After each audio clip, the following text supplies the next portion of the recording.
What's up, you guys, and welcome to another episode of the Dark Sages Interlude, brought to you by Beyond Beats and Culture. And this is the series where basically I give you a little glimpse into like my niche, the stuff that I really love in hip hop, and like what do I be thinking and like what be going through my mind at the time of me making these videos or me prepping to make these videos. So make sure you hit the subscribe button and like the video if you haven't already while you're on your way into this video right here. But you already seen the thumbnail, you already seen the title, and I just had to talk about this run. Future is one of my favorite artists of all time. I love Future. Ever since the blog era, ever since I heard Tony Montana, the remix with Drake on there, ever since, you know, me looking up his mixtapes like Dirty Sprite, 1000, Streets is Calling, True Story, Astronaut Status, just that whole time period right there is a time period that I love, and I look at with rose-tinted glasses because I am a sucker for nostalgia. I am baited by nostalgia easily, and when it comes to me doing these Dark Sage interludes right here, I love to talk about stuff, especially during the blog era, because to me, that was my favorite era of music. But to get on with this video right here, Future's run during the blog era, at least towards the tail end of the blog era, that last year of the blog era, which I feel like the blog era ended in 2015, that run that he had within that year from 2014, the end of it, to 2015, it was one of the most legendary, if not the best run in hip hop. And if you don't know what I'm talking about the run from him doing Monster, Beast Mode, 56 Nights, DS2, and What a Time to Be Alive.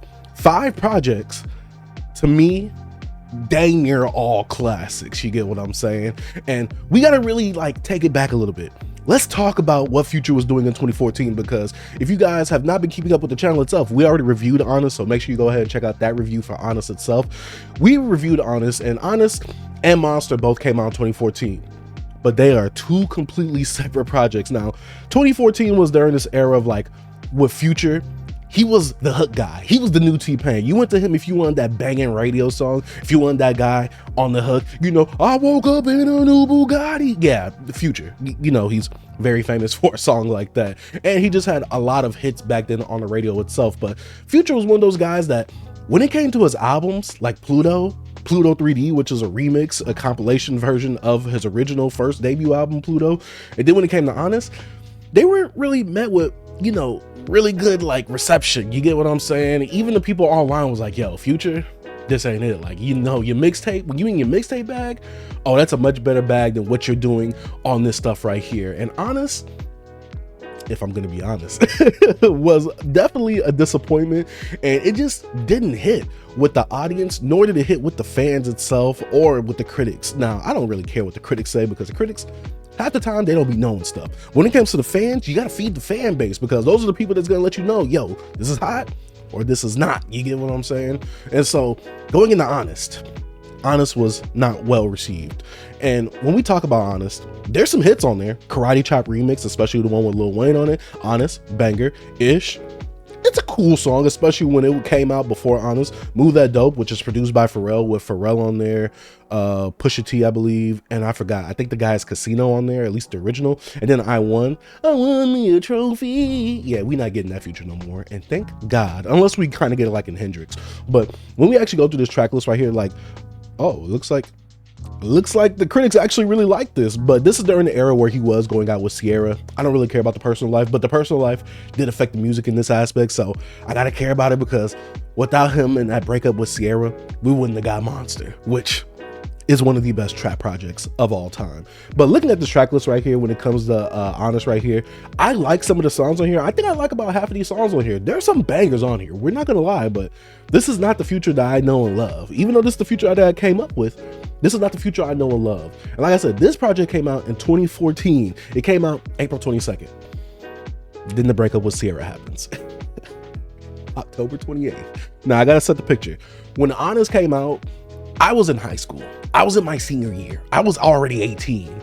And so when Monster came out, I was in college.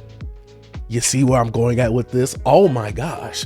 When this mixtape came out, I was the exact same thing that this mixtape was named after. I was a monster myself. I was a beast.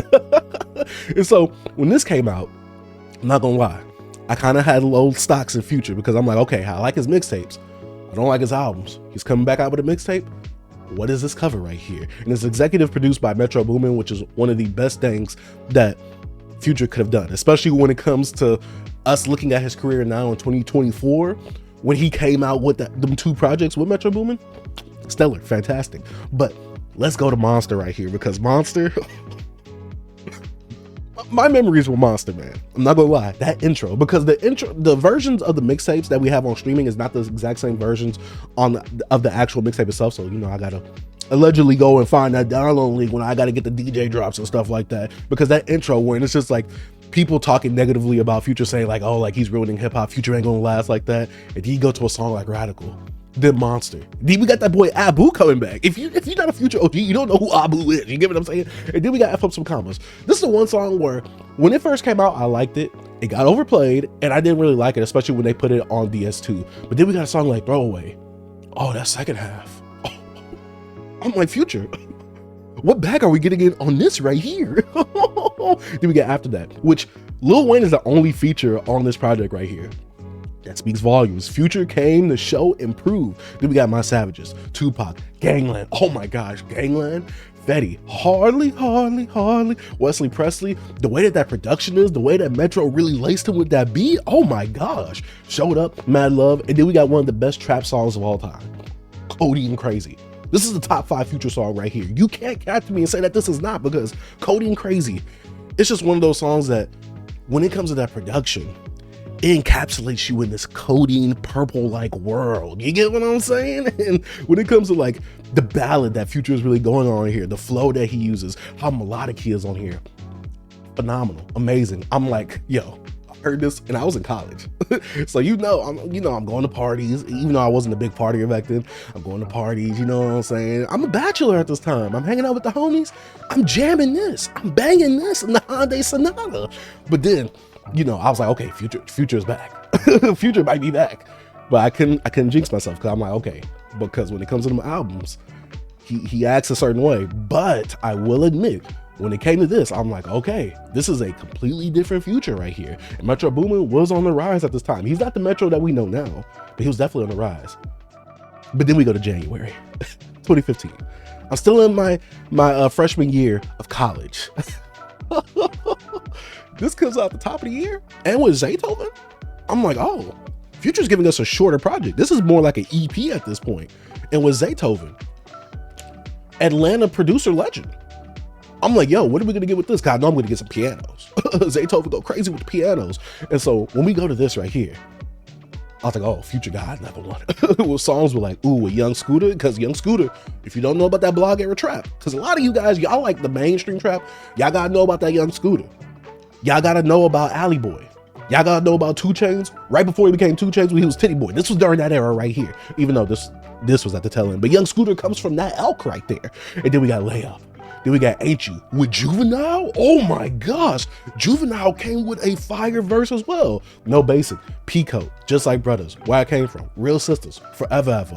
One of my favorite Future songs as well. This project right here, this was during the era of Vine too. So some of these songs would get on Vine, and you remember, kind of like how TikTok is, even though TikTok is banned at the time of me recording this video, just like how TikTok used the songs back then, use songs now, Vine did that too, and it would sometimes popularize a song as well. So a song like Pico, especially with Elite Life KD, where he was like, you know, doing the little funny dances that he would do, and also making the funny little skits that he would do as well. Oh man, during this era, I was like, okay, Future got another one. Future is 2 for 2 right now. Where are we going at with this? But then we go to 56 Nights. Oh my God, I cannot tell you how good 56 Nights is. Future releases another project, and I hate when they do the DJ Esco hosted by Future. Just call it a Future project. I'm glad on streaming, it's just called a Future project. But when it came to this, and knowing the story behind this right here, right, with DJ Esco getting locked up, I believe in Dubai, I could be wrong, for 56 Nights, and it had all of Future's music on it, which he had to re-record some stuff because he was like, yo, well, not re-record, but he had to record some new stuff, which in turn created beast mode, because he was like, yo, my hard drive got locked up with DJ Esco over there overseas. He stayed over there in jail for 56 nights. He came out. This boy came out as a beast. This boy came out as a beast. I don't know what was in the water that Future was drinking for this project right here. March 21st, a few months after beast mode. So then we got to go into this project right here, 56 Nights. Free at Last, a good intro, especially for a shorter project like this. Never Gonna Lose, Purple Coming In, Diamonds from Africa, Now, No Compadre. Oh my gosh, the production on this. And this was, I believe, executively produced and mostly produced by Southside. A lot of TM 808, which is a group that was from Atlanta, a group of producers, but mostly Southside. And the way that he gave Future these darker beats, and Future came off a little bit more menacing on here. Like, I mean, on Monster, he did come off menacing as well, but these beats were so much darker, the bass was heavier, and you could definitely tell the TM 808 production style. I mean, 808 Mafia, not TM 808. TM 808 is one of the members of 808 Mafia, but Southside lacing him with some of these beats right here. I'm like, oh, like the bass was hidden. When you play this in the car, when you play this in the whip now, I can't explain it. But when we go to a song like March Madness, which is obviously a top 5 Future song, not debatable, not questionable. Then we get a song like Trap Negroes. When you wake up before you brush your teeth, grab your strap, Negro. Oh my God. Oh my God. What Future? Future was on a whole different level. He was on a different run when it came to this project right here, because like I said, I don't know what was in the water the Future was drinking at the time. Then we got 56 Nights. I've been going 56 Nights crazy. Oh my, I'm like, yo, Future is in his bag when it comes to these songs right here. When's the album? Because I'm like, all right, Future's 3 for 3. He can't disappoint me with that album. And so then, after 56 Nights, I was getting hyped because I'm like, yo, Future is on a run like never before. He has never been on a run like this. 3 mixtapes, all album-like quality. And this is better than any of the projects that he put out before. I'm like, Future sounds hungry on here.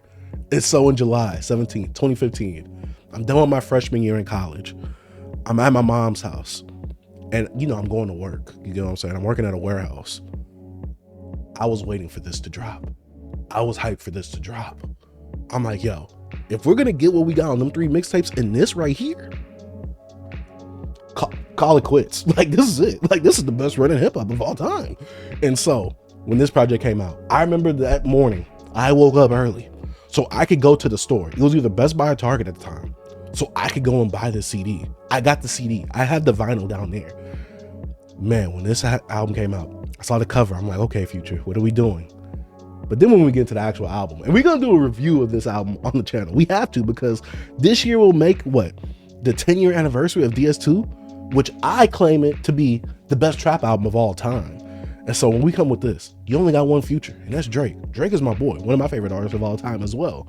We got Thought It Was a Drought, that menacing sounding beat. Metro Boomin, what he gave Future on here, that cinematic feel, and one of the most quotable lines in Future history. I just effed your chick in some Gucci flip-flops.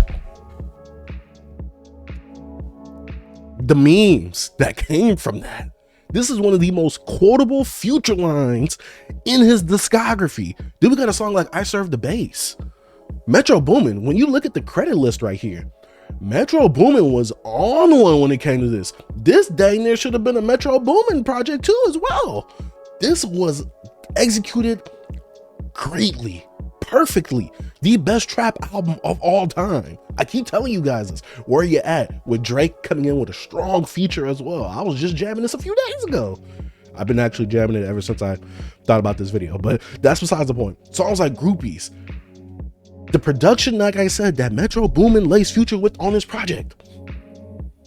Oh my God. It was on a whole nother level. I'm like, Future's really not missing. He's bringing what he did on those mixtapes, culminating it all into one, and giving us a studio project, studio album. And it's on the same level, if not elevating the quality that he gave us from those mixtapes. This album right here, the only miss that he kind of has is Rich Sex. I give it a pass though, because on each album, on any hip hop album, you gotta have the girls, you gotta have the ladies tracks. I understand Rich Sex. I'm not mad at it. And even when we get to the deluxe edition of this album, when it brings some of the songs from the mixtape, that way you could just, actually own it and have it on CD. Because remember, back then, mixtapes, we didn't really have streaming like that. Streaming was a thing that did exist, but no one was using streaming like that. We were still allegedly downloading music. Adding it to Apple Music. You still had to buy albums on iTunes. I don't know if anyone still does that. Let me know if you do in the comment section down below. But back then, adding these songs to the album, oh my gosh, what are we doing right here? And then, like I said, I'm not going to make a review of this because I'm going to wait for us to do an anniversary review on the actual podcast. But when it comes to this, Drake was on a run too at the same time. 2014, no, this is 2015. Drake came out with If You're Reading This Is Too Late at the top of the year in February. So right after Beast Mode. These two were at the peak of their careers. And even after they recorded Where You At, they was like, yo, let's come out with a collab project.